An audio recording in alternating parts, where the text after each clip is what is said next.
Is it worthwhile giving a 2% discount and asking the customer to pay you in advance? And they don't know what to do. Now CRA is calling you.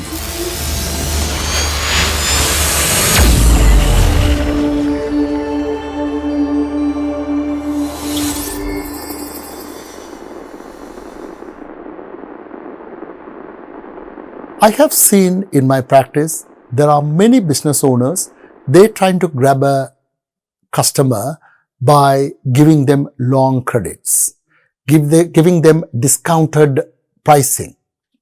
I always tell people, don't sell based on pricing, or don't sell based on this kind of wrong decisions.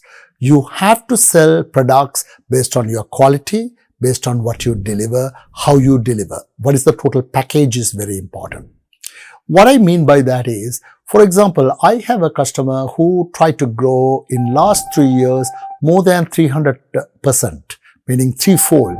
He has grown it, but he has grown it at a loss-making situation.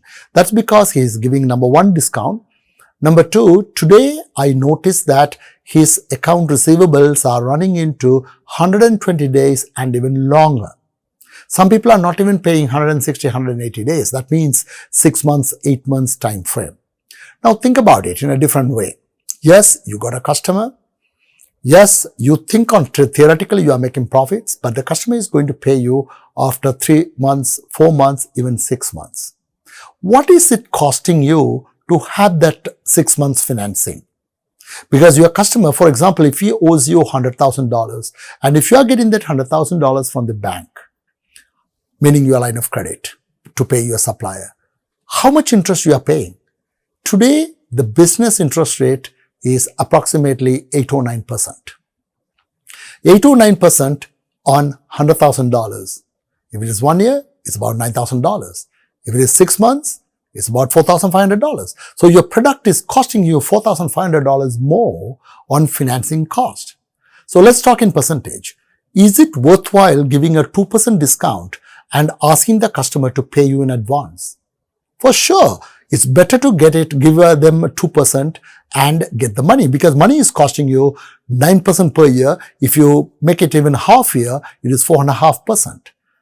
So instead of you paying bank 4.5%, give the customer 2%, but get the money in. So at least you don't need to wait for it, number one.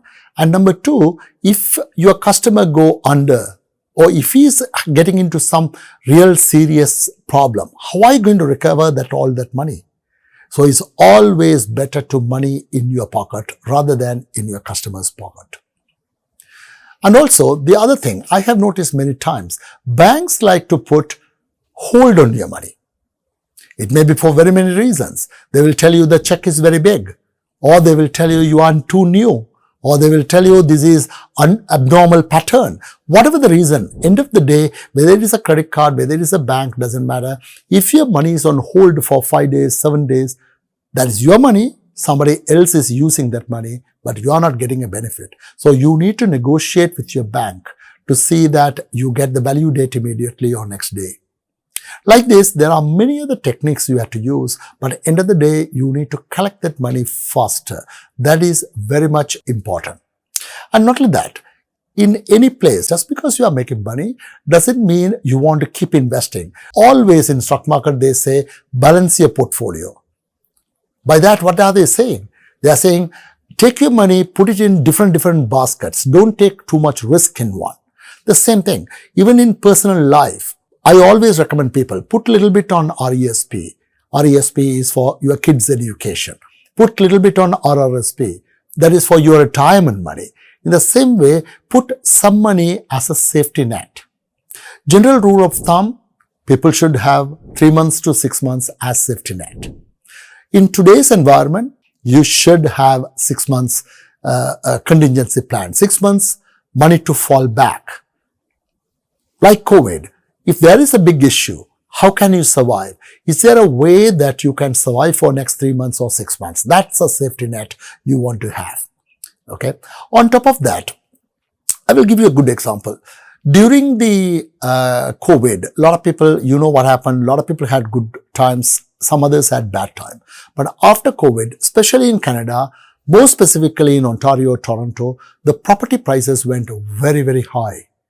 There are lots of investors, business people I'm seeing. They are all coming because they received quite a substantial money from the government. Maybe it's a grant or maybe it's a loan. They got loans as well. $60,000 loan, $100,000, various loans. So they got all these monies and they went and invested in buildings, mostly condos or pre-construction. So what happened? All these examples, the real business people, some of them have multiple businesses. They got free money from the government and government was not forcing you to pay the taxes. At that time, government had a policy not to impose a tax regime, meaning they don't call you for money. They gave a break for people. So they had a lot of tax money sitting in their account. At the same time, they had free money coming from the grants and the loans. So everything together, they went and invested in the condo market, which is pre-construction. Now, what happened in last 2 years? The condo market has collapsed in Ontario. The prices have dropped drastically. In fact, now these condos are closing and people are unable to close it because they are unable to get the bank loan. Interest rates have gone through the roof and they don't know what to do. Now CRA is calling you. CRA is calling you for the money to be repaid for the taxes. So I am seeing many people who are almost in the verge of what to do. Their businesses are suffering. They are almost ready to give up. Don't get into this situation. For that, all planning is important. What is the planning? Cash flow planning. You need to know what is the cash flow, how it is going to work. That's why you need to prepare forecast. Cash forecast is one of the primary methods how accountants try to do the planning for you.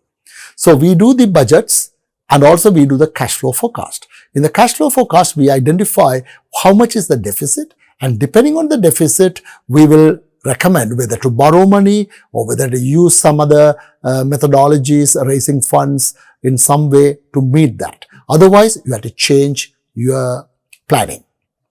So we spoke about the cash flow and the profits.